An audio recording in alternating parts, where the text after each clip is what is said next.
Distance formula सीख रहे थे। आज उसी क्रम को आगे बढ़ाते हैं। अगला हम लोग का टॉपिक है कॉलिनियर पॉइंट्स। अब ये कॉलिनियर पॉइंट्स क्या होता है वो समझिए। कोई तीन पॉइंट को हम कॉलिनियर तब कहेंगे जब एक ही स्ट्रेट लाइन से ये तीनों पॉइंट क्रॉस कर जाए। मतलब अगर कोई एक स्ट्रेट लाइन ये तीनों को क्रॉस कर देता है तो हम कहेंगे कि ये तीनों पॉइंट आपस में कॉलिनियर, इसको हम कहेंगे कॉलिनियर पॉइंट।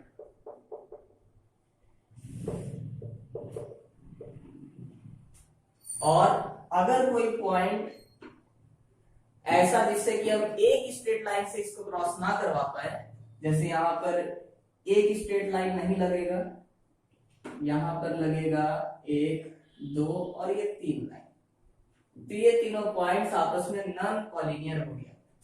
तो ये कॉलिनियर पॉइंट्स और ये non collinear points, non collinear points कह सकते हैं कि एक ट्रायंगल का निर्माण तभी होता है जब नॉन कॉलिनियर पॉइंट्स हो, यानी कॉलिनियर पॉइंट्स कभी भी ट्रायंगल नहीं बनाएगा। हमेशा ट्रायंगल होने के लिए नॉन कॉलिनियर पॉइंट्स का होना जरूरी है। तो क्वेश्चन में हम लोग को रहेगा कि दिया गया कोई कोऑर्डिनेट दे दिया गया है, हम साबित करना रहेगा कि ये कॉलिनियर है आपस में, ठीक है। तो कॉलिनियर पॉइंट्स का खास बात क्या होगा, जैसे क्वेश्चन अगर दे दे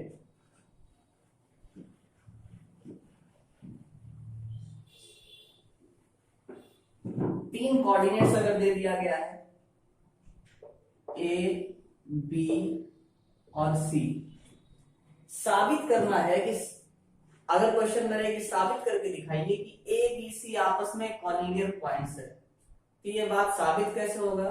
तो ये बात साबित करने का दो तरीका है।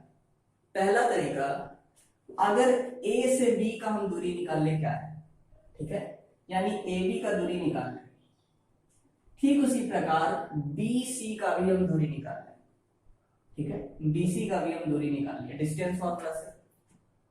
अगर ए बी और बीसी को निकालने पर जो दूरी आया वही अगर ए सी का दूरी निकालने पर आए, ए से डायरेक्ट सी का भी दूरी वही आए जो इसको ऐड करने पर आए, इसका मतलब लाइंस आपस में कॉलिनियर है। अगर ये लाइन आपस में कॉलिनियर नहीं होता तो एक ट्रायंगल होता, और एक ट्रायंगल में आप पढ़े होंगे कि sum of any two sides of a triangle are always greater than third side, यानी ये बराबर नहीं होगा अगर ट्रायंगल होगा तो कॉलिनियर होने का पहला है कंडीशन ये साइड प्लस ये साइड और बराबर होना चाहिए पूरा यहां से।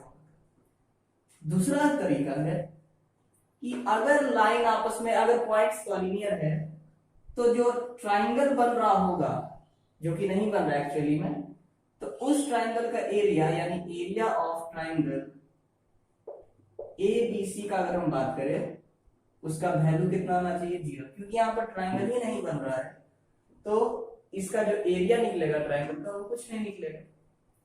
तो फिलहाल डिस्टेंस फॉर्मूला में हम लोग को इस ढंग से प्रूफ करना होगा, और ये जब हम लोग एरिया निकालना सीखेंगे तीन पॉइंट्स का, ट्रायंगल का एरिया निकालना, रेक्टेंगल का एरिया निकालना, तो उस दौरान हम लोग ये वाला कंडीशन यूज करेंगे, यानी इसको हम लोग आगे के क्लास में सीखेंगे। अब एक क्वेश्चन लेते हैं।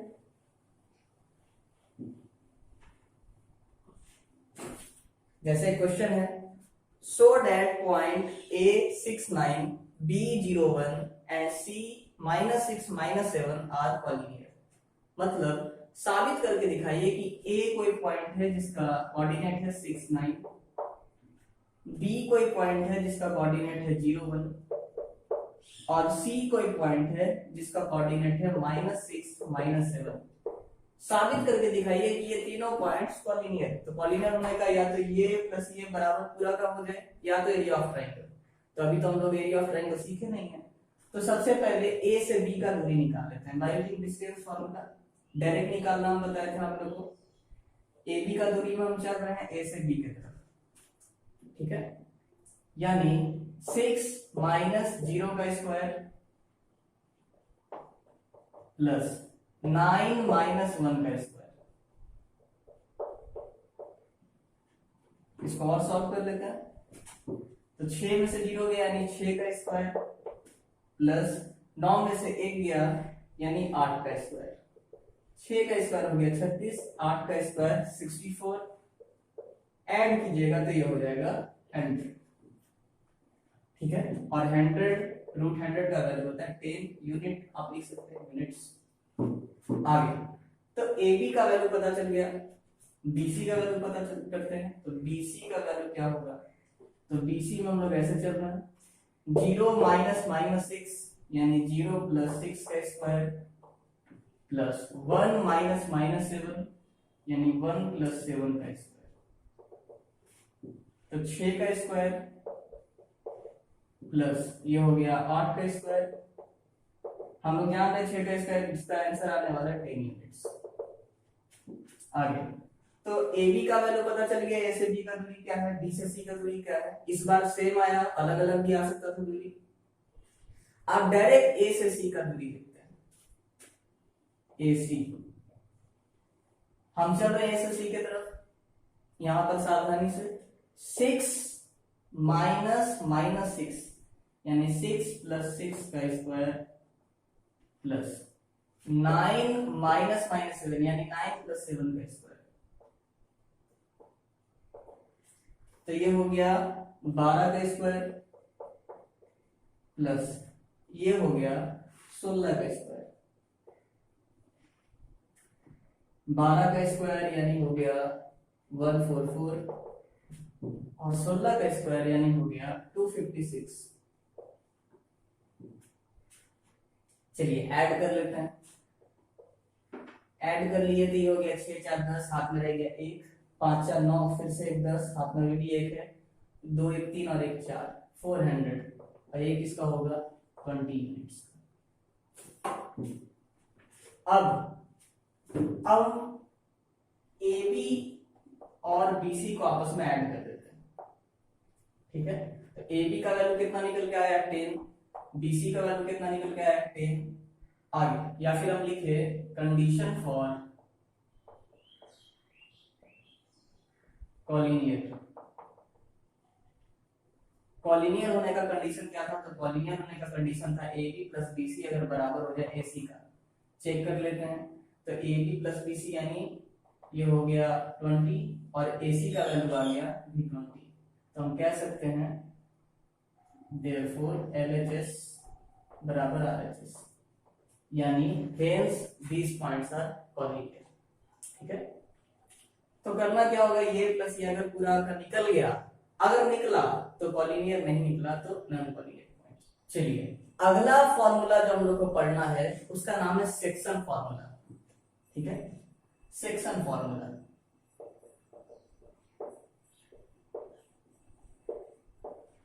अब ये सेक्शन फॉर्मूला क्या है और किस संदर्भ में यूज किया जाता है वो जानिए। आप क्लास में सेक्शन का नाम सुनेंगे, अच्छा हम ये सेक्शन से बिलोंग करते हैं, वो बच्चा इस सेक्शन से बिलोंग करता है। सेक्शन मतलब बांटना, यानी मैथ के केस में जब कोई लाइन को बांट दिया जाए दो हिस्सा में, ठीक है। पहले ये लाइन था लेकिन कोई एक ऐसा पॉइंट है जो कि इन दो को बांट दे रहा है दो हिस्सा में, दो से अधिक हिस्सा में है। तो अगर दो हिस्सा में इसको बांट दे रहा है तो यहां पर वो कौन सा पॉइंट होगा जो ऐसा रेशियो में बांटेगा। रेशियो आपको दे दिया जाएगा, हो सकता है दे दिया जाए कि ये इसको 2:3 में बांट रहा है, तो वो कौन सा पॉइंट होगा। तो उसी को निकालने के लिए हम लोग सेक्शन फॉर्मूला यूज करते हैं, ठीक है। तो हो सकता है आपको यहाँ का कोऑर्डिनेट निकालना हो, इसका नाम दे देते हैं P और पहले से ये A B दिया हुआ, ठीक है।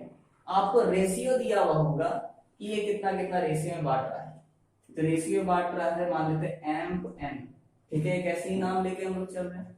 हो सकता है यहाँ पर का कुछ डाटा दिया हुआ हो, यहाँ पर का कुछ डाटा दिया हो, मान लेते हैं यहाँ पर का नाम है x1 y1 कोऑर्डिनेट का और यहाँ पर का है x2 y2 कोऑर्डिनेट का। तो यहाँ पर का वैल्यू क्या होगा, तो यहाँ पर का कोऑर्डिनेट निकालने का जो फॉर्मूला होता है उसी को कहते हैं हम लोग सेक्शन फॉर्मूला।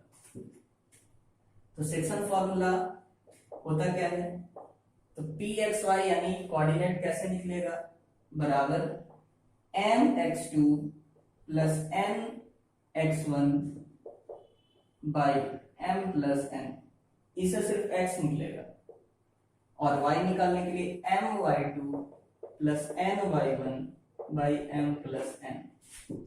ठीक है, अब इसमें हो क्या रहा है उसको समझिए, क्योंकि हर बार हम लोग फॉर्मूला एकदम लिख करके गिवन लिख के यहाँ पर बनाएंगे तो टाइम काफी ज्यादा लग जाएगा।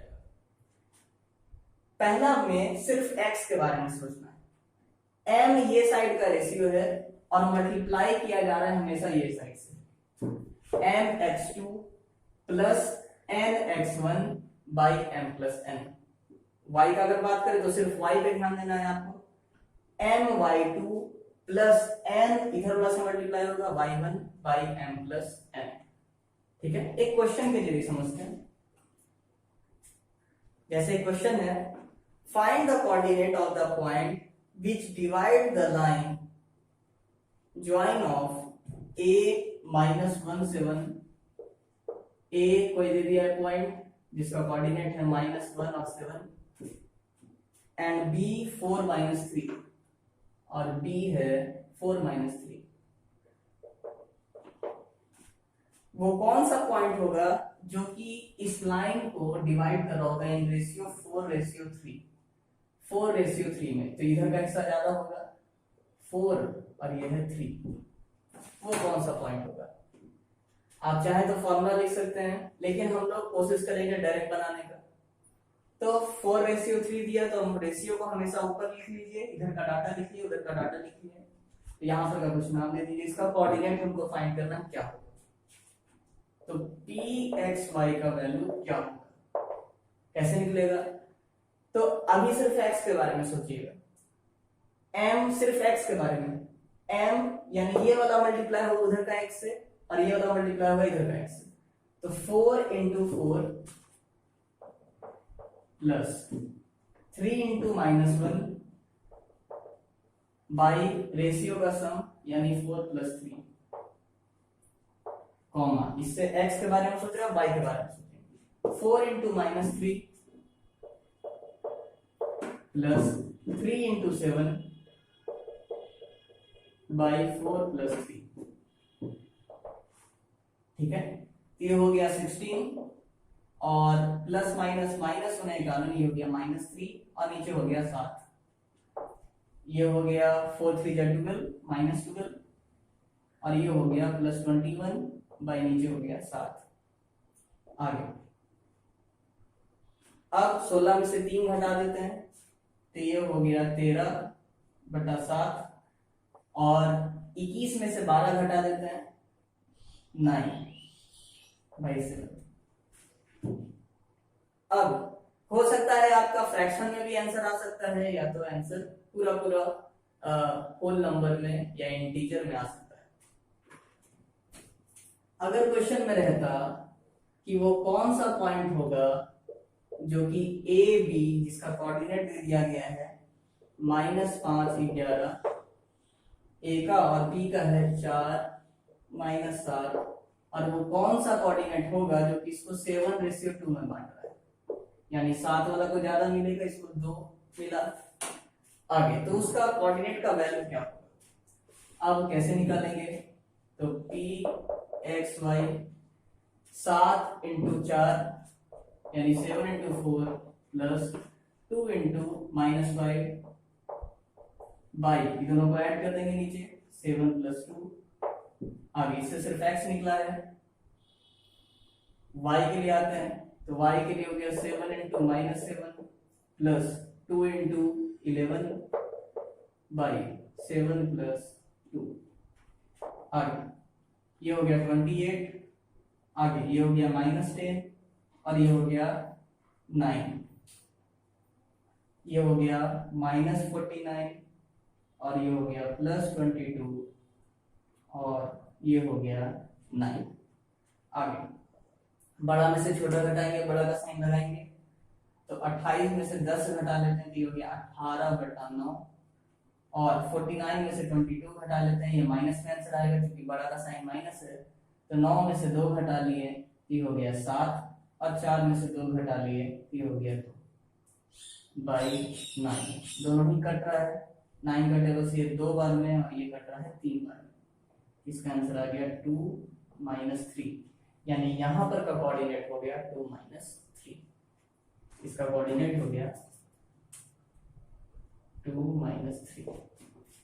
कई बार क्वेश्चन में आपको ये तीनों डाटा दे देगा और रेशियो निकालने के लिए देगा, ठीक है। ऐसा भी हो सकता है, आप ट्राई कीजिएगा, नहीं तो हम लोग अगले क्लास में देखेंगे इसको ऐसा क्वेश्चन कैसे बनाया जाएगा। अगर आपको कोई क्वेश्चन दे दे कि कोऑर्डिनेट्स का वैल्यू निकालिए, जो कोई लाइन है मान लेते ए बी, कोई ऐसा लाइन निकालिए पॉइंट का कोऑर्डिनेट क्या होगा जो कि ए बी को 3 बराबर हिस्सा में बांट रहा हो, यानी ट्राई सेक्शन कर रहा हो। 3 हिस्सा में बांटना यानी एक बार बट गया, एक और बार बट गया, तीसरा अपने आप बट गया। अब तो इसको हम लोग एक एक करके बनाएंगे, जैसे इसका नाम लेते हैं पी और क्यू। पहले जब हम पी का बात करेंगे तो पी का जब हम बात करेंगे तो खाली ये रेशियो क्या होगा, तो इसको मिला एक हिस्सा, इसको मिल गया 2 हिस्सा, तो रेशियो हो गया 1:2। पी का वैल्यू आप निकाल लीजिएगा अगर ए बी का कोऑर्डिनेट दिया हुआ है। अब अगला फिगर फिर से बनाएंगे और इस बार क्यू निकालेंगे। क्यू निकालने के लिए ये साइड का हिस्सा हो जाएगा 2 और ये साइड का हिस्सा हो जाएगा 1, तो ऊपर का रेशियो हो गया 2:1, ठीक है। ट्राई सेक्शन, क्वाड सेक्शन दे सकता है, ठीक है। 5 बराबर बराबर हिस्सा में काटने के लिए आपको दे सकता है, ठीक है। तो आप ट्राई कीजिएगा। उम्मीद है आपको आज का लेक्चर समझ में आया हो। धन्यवाद।